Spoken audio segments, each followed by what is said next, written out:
Did it work? Yes, worked. First time this time, just like I like it. Ooh, some breaking news. We'll just hang out for a second, wait till 5 o'clock rolls around.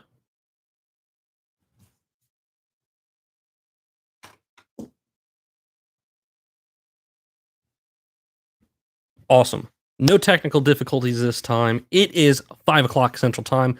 Thank you for tuning in to Just G Live. I am Georgia Giro, and this is probably going to be the last episode I have about baseball, kind of leading up to the season, unless there's some sort of breaking news. I might do some update videos or update streams about what's going on in the world of sports just with nothing going on for the time being. But of course, we're all just kind of waiting for updates on, when leagues are going to be starting, how they're going to be played, whether they're going to be played at all.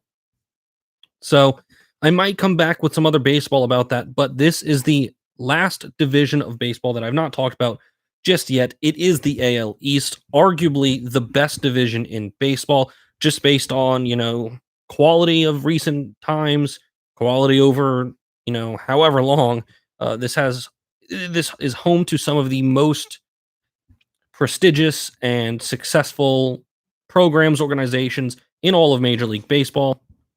And last year, and most likely this year, that is going to be no different in the AL East. The AL East is home to the New York Yankees, who last year went 103 and 59, having another 100 win season. The Tampa Bay Rays last year, who went 96 and 66, making the playoffs, losing in, I want to say, five to the Houston Astros in the second round of the playoffs after winning the wild card game in Oakland. The Boston Red Sox, who last year went 84 and 78, the Toronto Blue Jays, who went 67 and 95, and the Baltimore Orioles, who are essentially the opposite of the Yankees at this point. They went last year 54 and 108. Another triple digit loss season for the Orioles. And we're going to talk about them kind of towards the bottom of the show, but I'll give you a little bit of a sneak peek for what I'll be talking about with the Orioles. Here's a hint: it's still not looking good in Baltimore, even though they have arguably one of the prettiest ballparks in all of Major League Baseball. The team that is fielded there is not. So we'll get down to that when we talk about the moves that they made this offseason, this winter and spring, and eventually talk through their lineup. But as we do with all of these episodes, or if we're going to start off with the top of the division, just because usually there's a little bit more to talk about there, and we will then go from top to bottom, talking about each of these teams. And if you guys have anything you guys want me to talk about, or have any comments on what I am talking about, please always make sure to throw it up in the live chat. I will be monitoring that the entire time, and you know I'll get to all of your comments throughout the show. So we are going to start off, of course, with the Yankees. Now, as you couldn't tell, well, you can't really see it, but that's a little bit better. I am a Rays fan. I am originally from Tampa, so that kind of makes at least a little bit of sense. But I can't say completely that I don't hate on the Yankees. I mean, they're one of the classiest organizations in all of Major League Sports. They're perennially one of the best teams in baseball, whether that be from them making their own talent or essentially buying players. That's always been a back and forth between Yankees fans and Yankees haters. But look, if they have the money to do it, and they obviously built the organization to be able to garner players. What do you mean? Yeah, I do what? I mean, I'll just keep talking. They always seem to bring in top talent, and they always seem to be able to produce their own top talent year in and year out. But this offseason, the Yankees have been particularly, I don't want to say not busy, because they realistically had one of the biggest, if not the biggest signing in all of baseball this offseason, in bringing in a essentially an ace and one of the best pitchers in all of baseball. hate on the Yankees. I do not hate on the Yankees. Just because I don't necessarily like them, that does not mean I don't respect them and what good they do for baseball itself. So, hopefully, with that cleared up and out of the way, let's just get into the move they made. So, this offseason, Brett Gardner, a longtime Yankee, he's actually the longest tenured Yankee that's currently on the roster. He's coming back on a 1 year, $10 million deal with a $10 million option for another season. So it really just was a no brainer. Everybody expected him to come back to the Yankees. He just really provides a ton of depth, a ton of veteran leadership, and he really, at this point, exemplifies what the organization wants and what the organization is. With that in mind, though, while he did have a strong season last year, his age has, seemingly started to get to him just a little bit, and he started to slow down just a bit more. But that in mind, he is, very, very good for depth. He will be one of the starting outfielders pretty much all season, seeing as Aaron Hicks, another one of the outfielders, is going to miss the entire season, I want to say. Um, he might not miss the entire season. I just want to see when he had.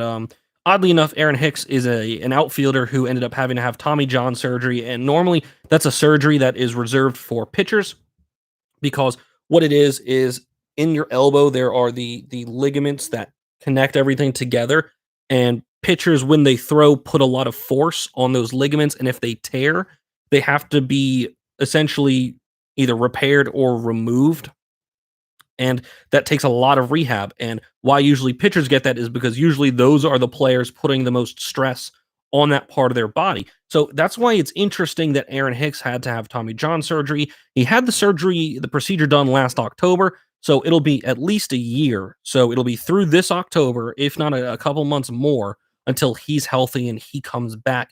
So it looks like Brett Gardner is going to just be the starting center fielder for the Yankees throughout the majority of the season. And honestly, though, I don't think that's necessarily a bad thing. I think Brett Gardner is a quality center fielder. He's very good defensively, and he's not a slouch by any means at the plate.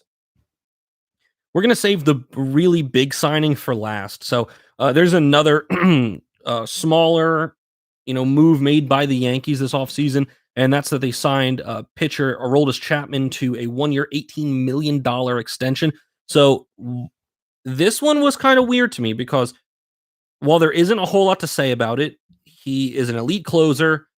Even though as he's getting a little bit older, his fastball velocity, which is normally what separates him from the rest of the pitchers in Major League Baseball, is just how hard he throws the ball. But what's interesting about this move is the fact that Chapman already had a contract more than a year long. So it's not as though that the 2020 season was going to be his last year with the Yankees. He already had this year and another signed on with the team. So this essentially took a 2 year, $30 million contract and made it a 3 year, $48 million deal. Why that's interesting to me is just because that, excuse me, that makes me think that the Yankees think that this window of a talent and window of ability to realistically win the World Series isn't just the next year or the next two. They realistically believe that it's 3, if not 4.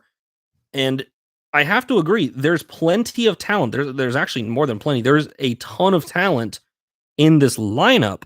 Now, whether the pitching staff can, 1, get healthy, and 2, remain healthy, that's a different story. And that's still the only thing that at this point I would say is a downside for the Yankees. While they do at this point have essentially 2 number 1 pitchers, and we'll get to one of their signings who is going to be their ace for more than the foreseeable future.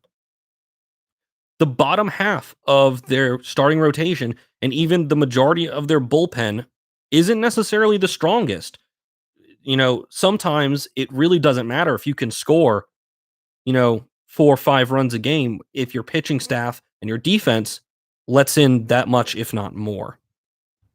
But With that said, I think it's good that Chapman stayed on with the Yankees. I think that was a very smart move by Brian Cashman, and it's a good way to not just extend his stay with the team, but extend the Yankees' window of winning, simply because he is still an elite closer in today's game. Speaking of elite pitchers, the Yankees brought in arguably the best pitcher in baseball right now, and that's Garrett Cole, who was playing with the Houston Astros last year, and honestly, he was just incredible. He was so good, and it's barely quantifiable, really, how good he was. But the Yankees somehow did put a number on it. He was signed to, and before I say this, yes, I'm serious. 9 years, $324 million. When you have a team that already has some of the highest paid players in baseball and some of the best players in baseball, and then you make a move like that, that's where, there's a little bit of reality to the idea that, oh, the Yankees just buy their teams. But I can't blame them for this move at all. Garrett Cole was incredible last season. So, and here's the thing, it's not as though this contract has a ton of risk to it either. There are almost zero red flags with Cole. He's healthy every year. He's performed for the last, 3-4 years, and he's not even that old. He doesn't even turn 30 until September. So realistically, the Yankees took a 29-year-old ace in the prime of his career who just set an all-time baseball record for strikeout rate and said, okay, do you want to make more money than any person realistically will ever need in their life and play with, arguably one of the not even arguably, the most successful organization in baseball of all time, that you just so happen to also be a fan of as a kid? It's a no-brainer for him, and it's a no-brainer for the Yankees to bring in a player of his caliber, of his quality, and he just makes this team so much better when he pitches, that is. The thing is with having and bringing in aces and starting pitchers like this is that they only have a limited level of impact on a team. Be that he is a starting pitcher, he will only get to pitch once every 5 or 6, maybe even 7 days, depending on the team, of course. And it also depends on how many innings he gets to pitch. Now, that's the thing. That's had, he's had no problem pitching 200 plus innings every year for the last couple years. So, it really is no risk in the short term, but I could say in the long term, there might be a little bit of risk in bringing in a guy like this. And it's not the fact that you're bringing in Cole, it's the length of the contract. Because yes, he's only 30 or 29 now, but what happens by the time he's, say, 36, 34, 35? And let me just do a little bit of math here. Now, I am using a calculator because I'm not good at math. 324 divided by 9. Okay. That's $36 million a season. Fair enough. That's really good for right now and bringing in the best player or best pitcher in baseball. Sure. But like I said, what happens when he is 34, 35, 36, and the things that make him such a good pitcher start to deteriorate whenever his fastball goes from the high 90s to the mid 90s, when his curveball just doesn't have the same amount of drop or movement on it anymore? Is that a person or is that a player you're still going to be wanting to pay $36 million a year? That's where I'm going to have to say no. Luckily for the Yankees, they signed this in with a player opt-out after 2024, so he will be on the Yankees for at least the next 4 years, and the opt-out will be available in 2024. And with those, pretty much those are the only 3 moves that the Yankees made, and I think those are realistically the only moves they would have had to make. So with that said, let's look through the Yankees lineup and the Yankees roster. So this lineup is based on how the league would have been if it had started on time, if it had started in March, I want to say. So there are a couple of additions that I'll have to throw in there or change towards the end. So in this list, the Yankees have leading off second and playing second base instead of first like he had been much of last year. DJ LeMahieu, who had a breakout. I don't want to say breakout year, but he just had an extremely strong year for the Yankees. He was playing first for the most part, but he can certainly slide in and play second base. Brett Gardner batting second, playing center field, and Gleyber Torres shifting from second over to shortstop. And I'll get into that when I finish up going through the rest of this lineup. Torres, very young player, massive bat. I mean, he just brings so much power to this lineup. And so does the guy who would likely bat right after him, catcher Gary Sanchez, batting cleanup. Playing first base would be Luke Voit. DHing and batting sixth is Miguel Andujar. Playing left field and batting seventh is Mike Tauchman. Playing third base and batting eighth would be Gio Urshela. And playing in right field and batting ninth is Clint Frazier. Now, if you know the Yankees, there are a couple names missing. Couple names missing in that lineup. So here's the thing. Of course, Aaron Hicks will be gone for at least a year, all the way until October. Tommy John, you just have to rehab that correctly, or you're going to get hurt again. It's as simple as that. So Aaron Judge is likely the name that people would listen to that and say, oh, wait, where's Judge? Where's, the guy? He missed time during the spring. He had a stress fracture in one of his ribs. He has been ruled out for opening day, but that was opening day in March. At this point, I would certainly expect Judge to be ready day one, come in, play right field or left field, and take Clint Frazier or Tauchman out of the lineup, out of the field, and he'll likely bat either third or cleanup. I could certainly see them slotting Judge into one of those positions and pushing everybody down a peg. And the other big name there is Giancarlo Stanton, who also was injured. He was ready or looking to miss the opener. Probably not play until mid-April. He had a strain in his calf.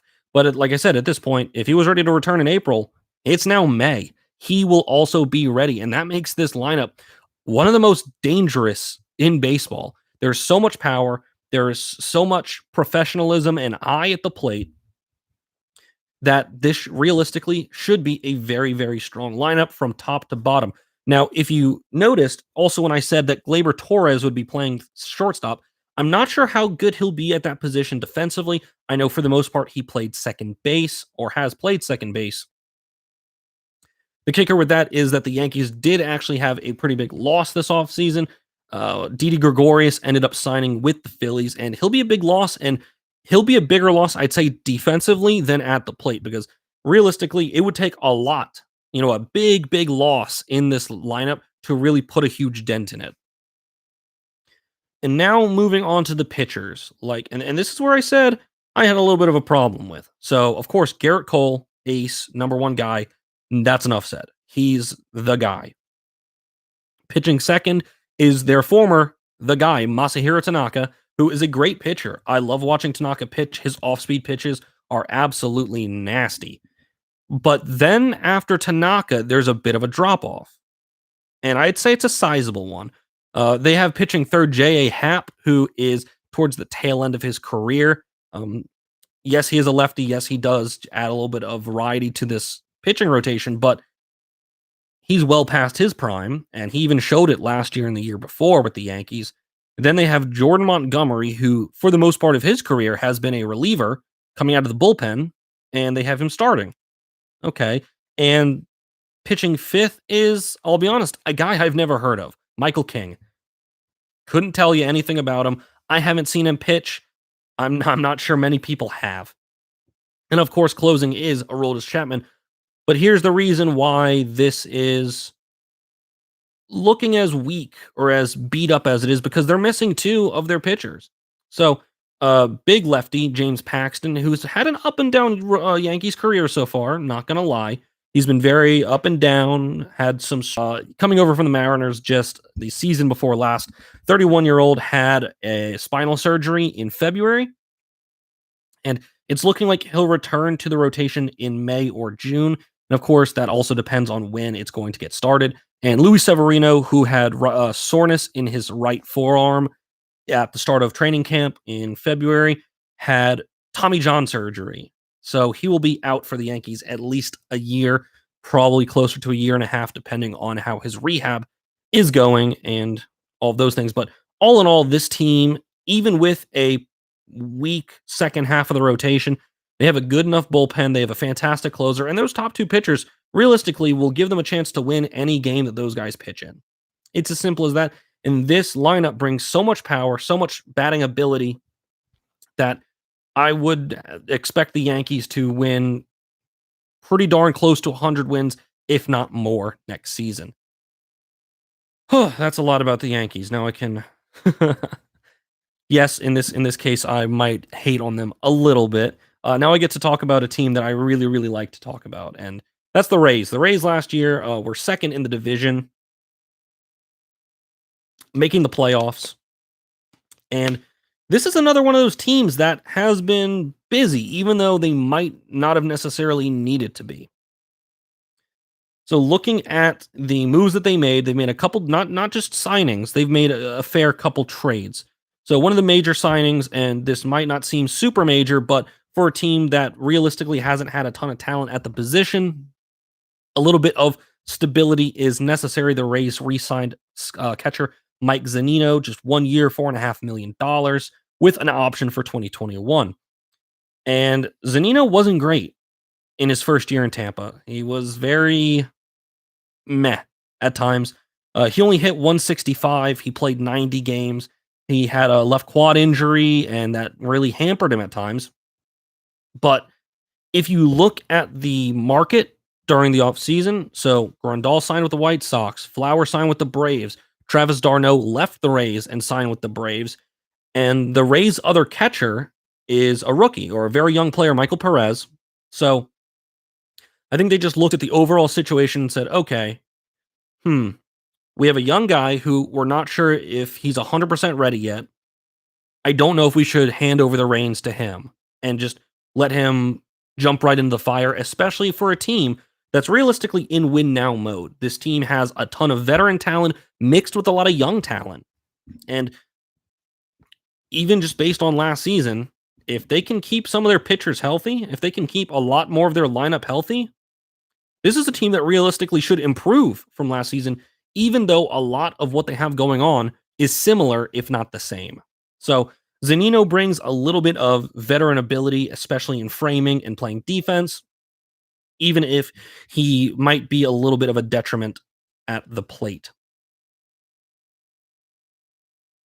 No, let's just go through the other major signing that the Rays made, and then I'll talk about the couple trades that they made. So the Rays brought in, I'm going to try and pronounce this name right. I don't speak Japanese, but this guy played in the Japanese Baseball League up until this season. It's Yoshitomo Tsutsugo, I want to say. That sounds right. It looks right, but we're just going to go with Tsutsugo. So he signed with the Rays to a 2-year, $12 million deal. He's left-handed, which is realistically a big need for the Rays, are left-handed bats. He just turned 28 late last year, and he's got a bat to him. He's very, very strong. He's got a lot of power behind him. He's hit at least 22 home runs in 6 years in a row in Japan. And in 2016, he hit 44 and 38 just 2 years ago in 2018. So, I mean, that's the thing. And sources looking at him, he's got a very, very high exit velocity on his hits. But the problem here is that he is limited with his glove. He's not necessarily the best fielder. So, realistically, he can only play one or two positions. He'll DH for the Rays. He'll probably play left field, maybe first base if it really comes down to it. He could play first, but he hasn't played first since 2014. I don't think he'll play third, but it will be interesting to see how Kevin Cash, the Rays manager, decides to use him because, the Rays are very analytically driven with a lot of their movement and what they do with their roster. A lot of the time, day in and day out, their lineup changes. Their defensive scheme changes. on a day-to-day basis. So it will be interesting to see what kind of position he plays, especially with some of the other moves that the Rays made. So one of the trades that the Rays made, this one is a little bit weird to me, only because they're taking a little bit of their, established talent and turning it into a prospect, as well as some current talent. So they traded outfielder Tommy Pham and prospect Jake Cronenworth to the Padres for Hunter Renfroe and a second base prospect named Xavier Edwards. So here's the thing. Pham has been incredible for the Rays up until when he just got traded. He's got a great eye. He gets on base very, very frequently. And he's got a strong bat. He fits, he fits what the Rays needed. He gets on base a lot and he hits the ball. He was a very, very good for them at the top of their lineup. But here's the thing. He was starting to earn a little bit of money. And if you look at the numbers, Hunter Renfroe is about $5 million cheaper, 4 years younger, and is under control for another 2 years. Kind of fits the bill of a trade that the Rays would make. That is Renfroe. Renfroe last year hit 33 home runs, which, that's impressive in itself. The thing is, though, Pham hits the ball harder more often. He's got a cannon of an arm, and he's a plus defender. That's all about Pham, not necessarily about Renfroe. Renfroe could work on his defense, and although he hits more home runs, the amount of time that he hits with that power is a little bit less. And here's the kicker, though. If this was just Pham for Renfroe straight up, it'd be a clear L. Tampa would be losing out big time. On the other hand, Xavier Edwards is a really good prospect. He's a number 72 prospect overall. He's so fast. And this is something even more impressive. His bat control is great. He played Class A last year.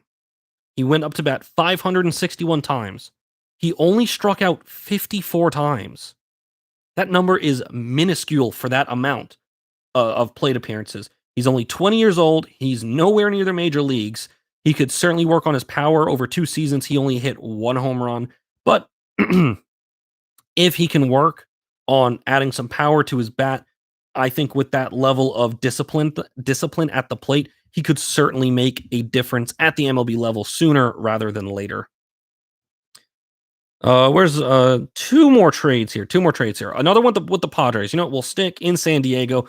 The Rays traded relief pitcher Emilio Pagan for a center fielder Manuel Margot. I'm going to go with Margot. It's spelled Margot. Going to go with Margot.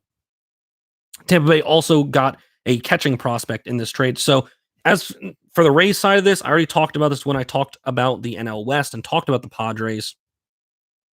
For the Rays, this is a simple one. They needed a help in the outfield. They needed a good bat or a decent enough bat, and they needed some good defense. And the Rays have a ton of pitchers. They always do. This team is one that just churns out pitchers year in and year out. So that one's kind of cut and dry. And last but not least, the other big trade that the Rays made is they traded prospects Edgardo Rodriguez and Matthew Liberatore to the Cardinals for Jose Martinez and Randy Arozarena.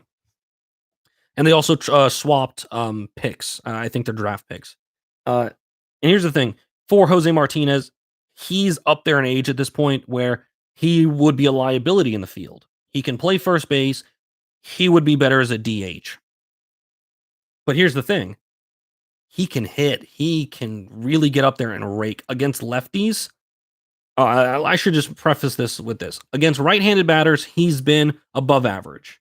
Just above your average OPS and stats like that. But against lefties, he has been incredible. Just last year against left-handed batter, or in his career against lefties, he bats .331 and a .570 slugging average. That's just awesome. That's something you don't see a lot of the time in a batter, is a stat line like that at all. Whereas Arozarena is essentially a prospect. He's a young guy. He got a look in the big leagues in 2019. He was very good. But the thing with him is, and this is a weird trend, both in getting Xavier Edwards from, the Padres. Arozarena is fast. Arozarena is a very, very fast guy. He's in the 96th percentile in sprint speed, And in 2019 in the big leagues, he hit 334. That's really impressive. He's only 25. He's a young guy. I expect him to get at least some time in the Rays lineup.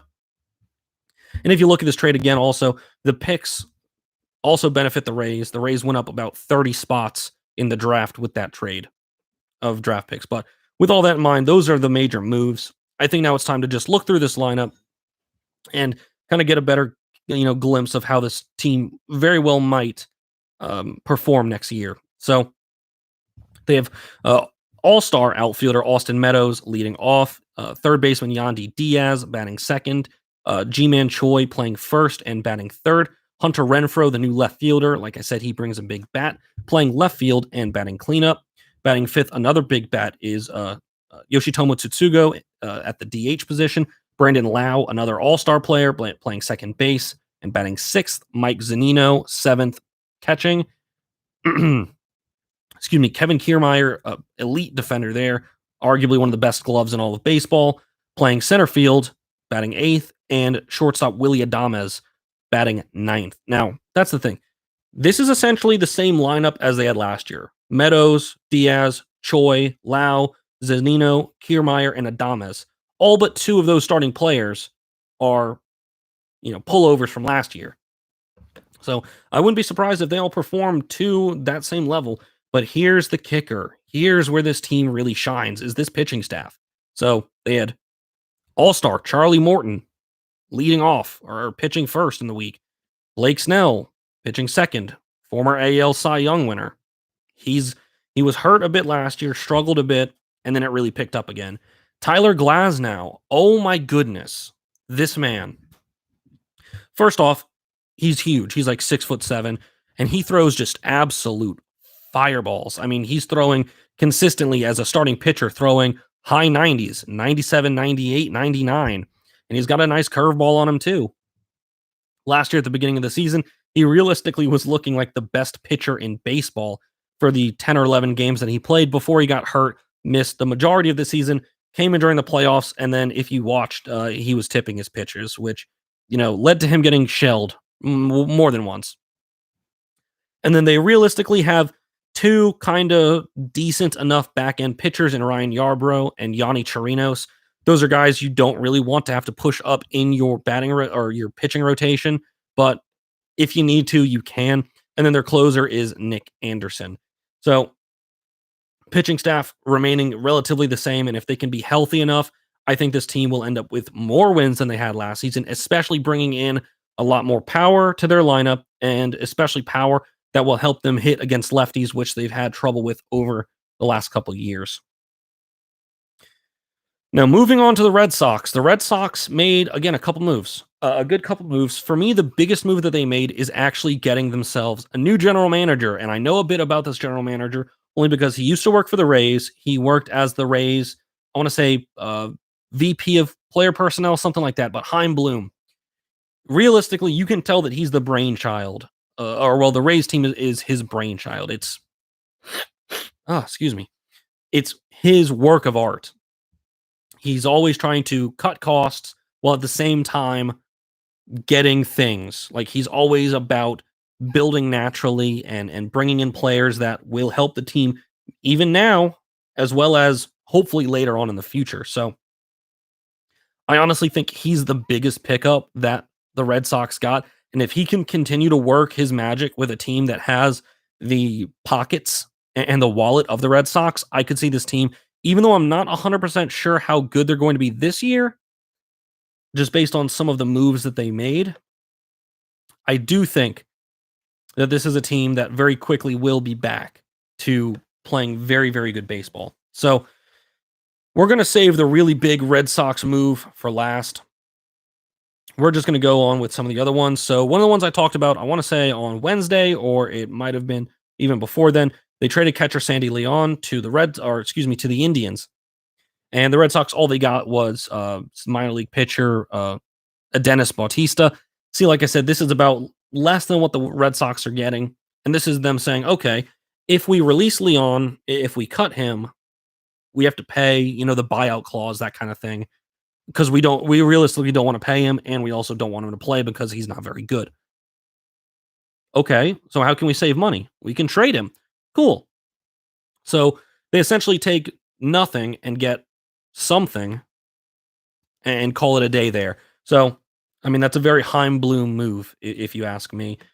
They also signed, excuse me, signed infielder Jose Peraza, a 1 year, $3 million deal. He once was a really good prospect, but during 5 seasons since then, he's more of a backup. He's good with contact, not very powerful, doesn't like to walk, but he's fast. He's very fast, very good along the base paths. He had a good year in 2018. He But thing is, last year, 2019, he was sent down to AAA at times. He's definitely not playing shortstop. He's not going to start. He's likely just going to be a backup middle infielder. Let's see. They also signed pitcher Martin. Yep, there's an accent. Martin Perez. Another 1 year, very cheap contract. I think this is a more of a flyer. He wasn't very good with Texas in 2018. He wasn't much better last year with the Twins. But I don't think that that's necessarily the full story, because he got off to a good start and he tailed off. He has a new cutter, which he throws a lot of the time, and that's a very, very difficult pitch to hit. And then he, added last offseason a little bit extra power to his fastball. His velo is actually on the up. It's going from 92 up to 94. He got off to a good start, but he kind of tailed off. But the interesting thing with that is, after the big trade that the Red Sox had, it's looking like he's going to have to pitch a lot more than they would have liked him to. And the big trade, which I just have to say, I understand that this is a money move and all that stuff, but you have to look at this and say it's a pretty big L for the Red Sox. They traded outfielder Mookie Betts and pitcher David Price for Alex Verdugo, Connor Wong, and Jeter Downs. Here's the thing. Connor Wong, Jeter Downs, they're good prospects. Verdugo is a ready now outfielder, and even though those are good guys, it's not a horrible return, but you're losing Mookie Betts. David Price, I think, at this point, might be a little bit past his prime. He could be hit or miss for me. But Mookie Betts, he's one of the best outfielders in baseball, and you're essentially giving him up for two prospects in his replacement that isn't nearly as good as him. And I understand the money behind it. They don't want to have to pay Mookie Betts, the moon next offseason. Because it's obvious, I don't think, that the Red Sox were going to do that, and therefore they were just going to have to lose him to free agency. Because someone is going to give him that money. And it's as simple as that. So now I think it's time to look at this Red Sox team. Leading off for them is Andrew Benintendi playing left field, Xander Bogaerts playing shortstop, batting second, Rafael Devers playing third and batting third.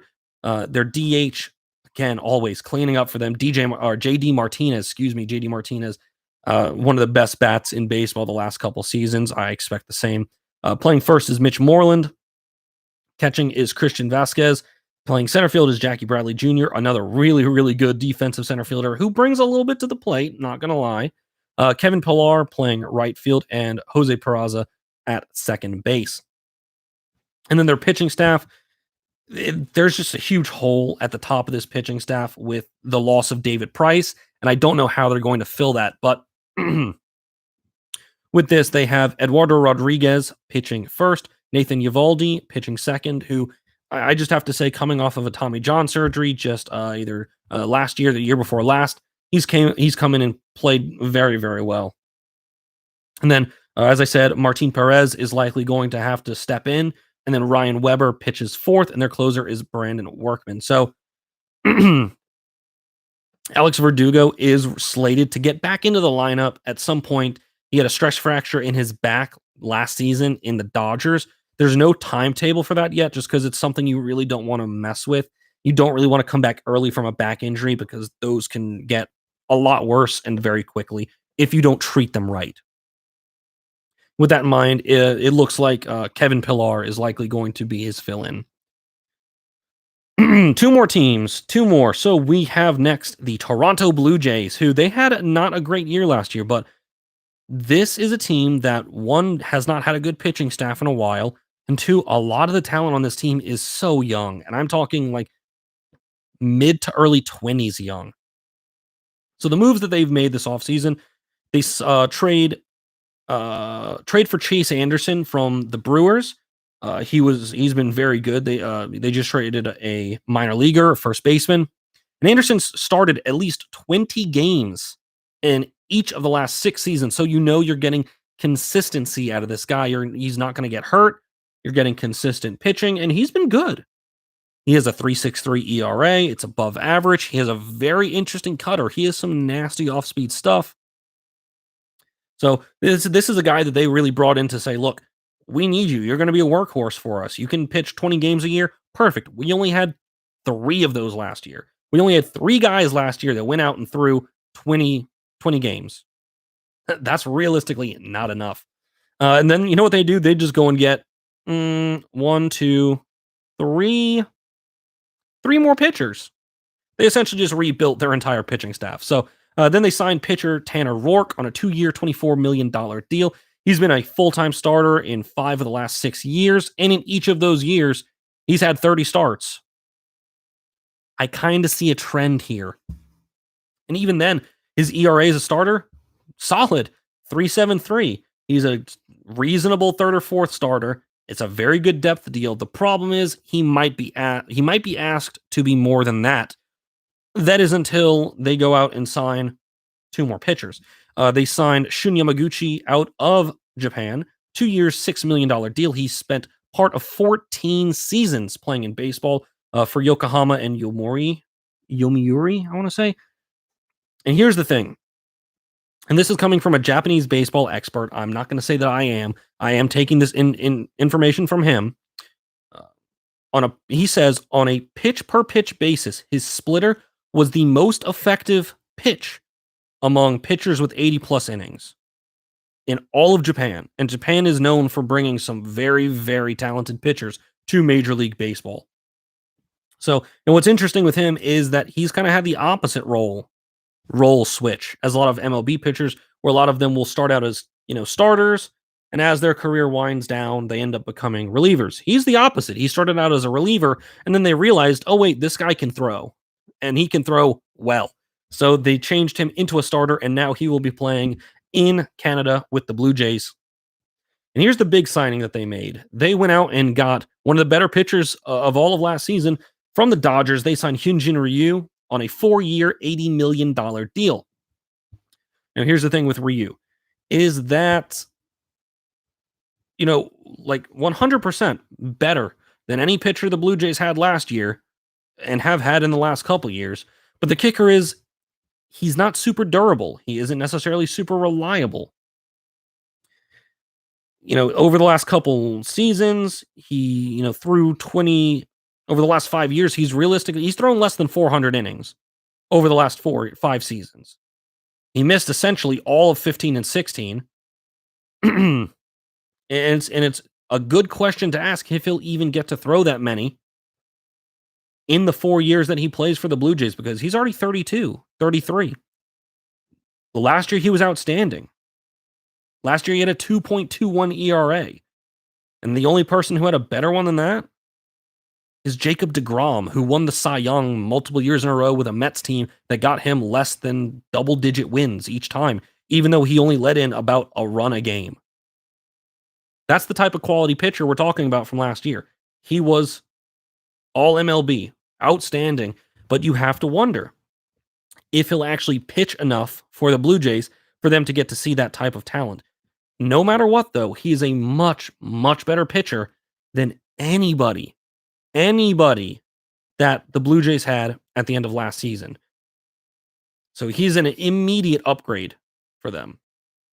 And the only other major signing they made is they signed third baseman / first baseman Travis Shaw on a 1-year, $4 million deal. So here's the thing. Justin Smoak left. He went to Milwaukee just to play first base. Just after that, the Blue Jays signed Shaw, who used to play for the Brewers, who played first base, and he's likely going to play first for the Blue Jays. And here's the interesting thing with this one. You know what you're getting out of Smoke. He's a consistent guy. He's been consistent his entire Major League Baseball career. You don't really know what you're getting out of Shaw. He can be as good as he was in 2017, 2018, those 2 years, where he hit 63 home runs and played good defense, or is it last year who hit 157 and had to spend time in AAA? It's a wild card, and realistically, if they can just get any defense out of him, that is exactly what they will be wanting. Now, with that in mind, I just have to look through this lineup, and there's so much young talent here. It's insane. So leading off for them is their young shortstop, Bo Bichette. Batting second is their young second baseman, Cavan Biggio. Batting third, their left fielder, Lourdes Gurriel Jr. Batting fourth and playing center field is Teoscar Hernandez. Batting fifth, it's so weird to me that on a team like this is the guy you have batting fifth, is their third baseman, Vlad Guerrero Jr. One comes from essentially baseball royalty, and two, I mean, if you just watch the home run derby last year, he can mash. He has so much power behind his bat. He really is a huge threat to any pitcher that's on the mound, because if he gets the tiniest bit of solid contact on the ball, that thing could be to the fence, if not gone. Batting sixth is Randall Grichuk and playing right field. Batting seventh would be Travis Shaw playing first. Rowdy Tellez DHing and batting eighth. And then their catcher, Danny Jansen, like I said, catching and batting ninth. And now their pitching staff, which is so improved from last season. At the end of last season, they had 3 guys who had pitched 20 starts all year, and one of them was traded to the Mets, and that's Marcus Stroman. So realistically, they only had 2, and one of those guys isn't even in this rotation anymore. So their first starter would be Hyunjin Ryu. Their second would likely be either Tanner Rourke or Chase Anderson. I see those two as kind of interchangeable.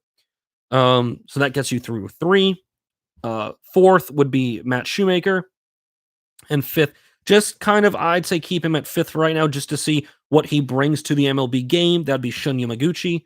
And their closer he's a solid closer as well. Very good, Ken Giles.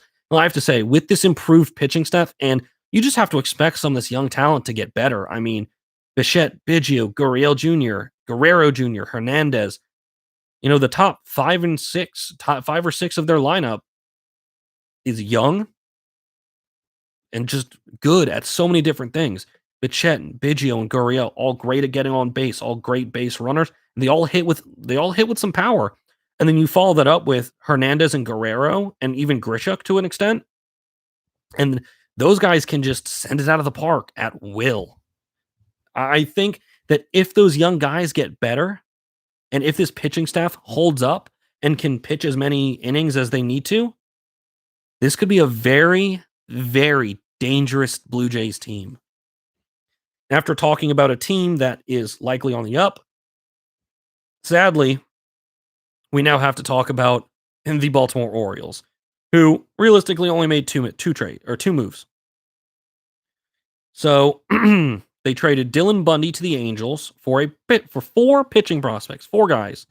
And here's the thing. Here's the funny thing is, and like I said, I take a lot of this information from MLB.com just because, they have all of it right there. They're the experts. But listen to this for them. The Orioles received 4 pitching prospects, and we didn't list any of them. Didn't give you the names of any of them because you probably haven't heard of them. And look, they're trading a starting pitcher for 4 guys that you likely haven't heard of and won't hear of for the next good couple years. And this is the thing. Their rotation right now is likely headed by John Means, and looking at it, yeah, he will be their number 1 starting pitcher next season. John Means, hopefully a healthy Alex Cobb, and a guy that I really, really cannot pronounce that last name. I'll try it when I get there. It's going to be a long season in Baltimore. And other than that, they signed shortstop Jose Iglesias on a 1-year, $3 million deal. And here's the thing. The only reason they made this move is because of how bad their shortstop was last season. It was a Rule 5 draft pick, which means he realistically wasn't even a true MLB draft pick when it comes to your normal draft. They get through all of the draft, and then they have like extra selections at the end. And then they said, okay, we kind of need a shortstop. Now, he didn't hit much. He only batted 208. He didn't field well. He was a minus defender. And it is unfair. It is a guy that he's not really supposed to be on the top 40, the 40-man roster anyway. And then he has to start for the Orioles. That's not putting a guy in a good position. He realistically needed time to grow. And here's the thing. Iglesias, defensively, he'll be a lot better. He won't bat much more, but he will certainly be better than Richie Martin. Just 100%, he'll be better. And realistically, those are the only two moves that they made. So now I think it's time to just look through this Orioles roster. Leading off of them would be Austin Hayes playing center field. Then batting second is Anthony Santander playing right field. Can't believe he's actually still batting third for this team. This, I think, just kind of shows how bad it is. Chris Davis, who, if I'm not mistaken, has the longest hitless streak in baseball history. It's something like that. It's really bad. I think it got broken last season, though. Renato Nunez DHing and batting cleanup. Rio Ruiz playing third, batting fifth. Their catcher, Pedro Severino, batting sixth. Seventh, their second baseman, Hanser Alberto. I would not be surprised if he actually kind of moves up in the lineup just a little bit. I think he bats with just enough power to make him a little bit more valuable to a lineup. Batting eighth would be Dwight Smith Jr. from left field, and batting ninth, their new shortstop, Jose Iglesias. And here's the thing. It's not like there's a huge redeeming factor in this pitching staff. None of them are very, very good at this point. So John Means would be their first guy. He's just very league average. Alex Cobb, I know just enough about watching him I know enough about him from watching him when he pitched for the Rays. At this point in his career, he's just very injury prone. He missed a lot of time last year. I don't know what to expect out of him from them this year. Okay, this is a name. Asher Wojciechowski. That's a name right there. I mean, that might be one of the longest last names I've ever seen. It's a 13-letter last name. First off, I don't know how that fits on the back of a jersey. I don't think it really does. You know, they might have to have like some extra shirt added in. He needs a large, but has to wear an extra large to fit his last name. But he will be pitching third for them. Pitching fourth would be Wade LeBlanc, and pitching fifth would be Cole Stewart, and their closer is Michael Givens. I mean, looking at this, there's not a lot of changes made. And this is a team that I think at this point just needs high draft picks, wants high draft picks, because one, they're not good enough to attract a lot of talent in free agency, and they don't want to give up some of their high draft pick talent to try and trade for a star who at the end of the day likely won't want to stay in Baltimore. So now it's one of my favorite parts of the show to look through this whole division, looking through all the moves that have been made and how teams will likely stack up. So for this one, I think I'm going to start at the bottom just because I think it'll be easier. So the Orioles, and they're going to be bad. They're going to be bad. I think they're going to have another 100-loss season. They just won't be very good. It's as fair as that. They're going to be in fifth. They're in last. Moving up from there, now it starts to get immediately more difficult because, look, here's the thing. The Red Sox, they're losing two of their best talents and not necessarily replacing them in the short term. While they might have picked up someone who in the long term is going to help out this team greatly, the Blue Jays, on the other hand, did the opposite. They said, okay, we have all this young talent that is MLB ready now. They played in the major leagues last year. They played well in the major leagues last year. This is when we need to capitalize on them not making a ton of money and playing super good baseball. So what do? We build around that. They went out and rebuilt a pitching staff that last year was horrendous. So they go out and say, what do we do with this? Okay, let's grab a ton of veteran talent and guys that realistically can lead the MLB or the National League in ERA and just pitch to the highest level and fill this bullpen, fill this pitching staff with veteran talent. It's tough to choose, though, because, I mean, look at it. Last year, the Red Sox were above 500, not necessarily near the playoffs, but they were above 500, and the Blue Jays weren't. I have to attribute that to the Blue Jays' poor pitching. If I were to take the Red Sox and put them in fourth, that would essentially be me saying, okay, that means losing David Price and Mookie Betts is essentially giving up 6 or more wins. Do I think 2 players can realistically give a team 6 wins? That's where I'm less sure. But if it is Mookie Betts, he's one of the best outfielders in baseball. Okay, I'm doing it. Hot take. The Boston Red Sox come in fourth in the AL East next year, and the Toronto Blue Jays, with their new pitching staff, their new, ace, all their young talent. I love their young talent. I love Hyunjin Ryu. The Blue Jays are coming in third. The Red Sox are coming in fourth.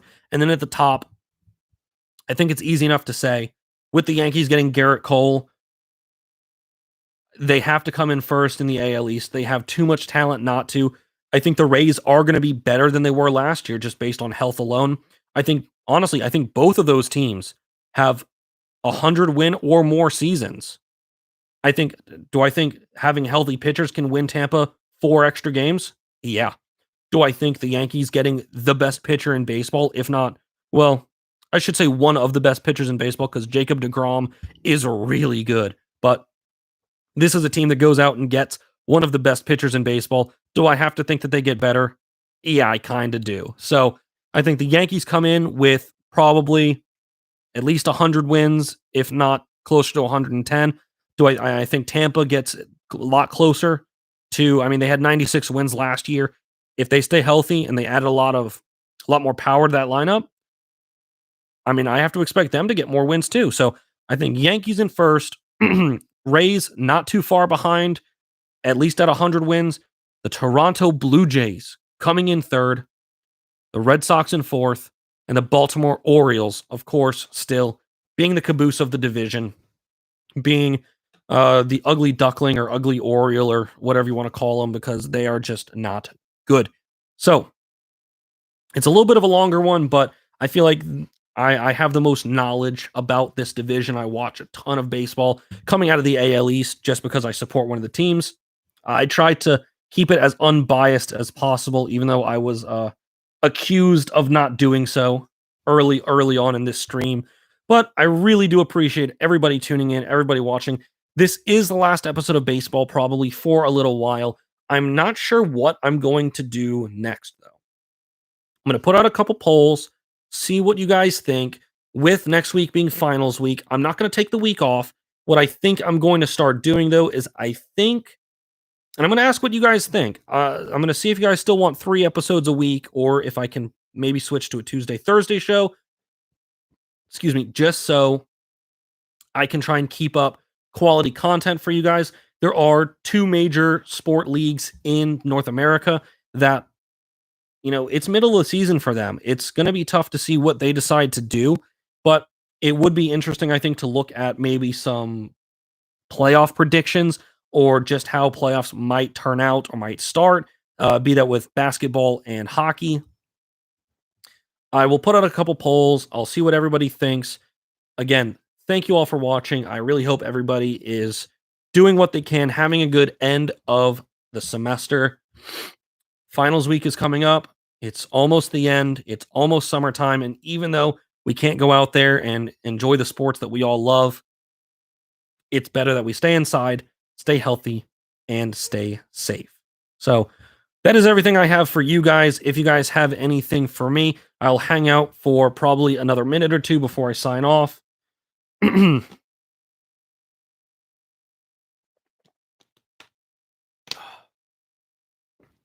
Yeah, I am just going to sit here and stare at you guys. I'm just kidding.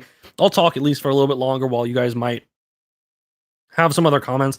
And kind of what I'm thinking with the possibility of doing shows about hockey and basketball is just kind of looking at the standings right now, creating a playoff list for each conference, and just going through each of those matchups, going through and seeing how this team played, if there's anything that would have changed, between the end of the season so far, hopefully, and what could very well be the start of the playoffs. And I would do that with both. I would do that East and West. for both hockey and basketball. I know with basketball, I have some friends in Europe that they don't necessarily follow a whole lot of American sports, but what they do follow is the NBA. It's a global game at this point. And if I'm doing shows like that where I have to split it up, just conferences instead of divisions, I think it would be easier if I just had 2 shows a week and had, 1 week dedicated to basketball and 1 week dedicated to hockey. And then maybe, hopefully, things have changed by then and something has happened that I can talk about. But, you know, if worst comes to worst, if I really need to, I can start talking about soccer too. I love soccer. It's not something that's super popular in the United States, but it is something that I have, I think, a level of expertise about. And it is a game that I love. So if you guys don't have anything else for me, that's all I've got. I've been George Giro, and this has been Just G Live. Thank you all for tuning in. And with that said, please look out for my Instagram, look out for my Twitter. I will be putting some polls out there and getting some opinion from you guys and what you guys think. So, with that said, thank you for tuning in. Peace.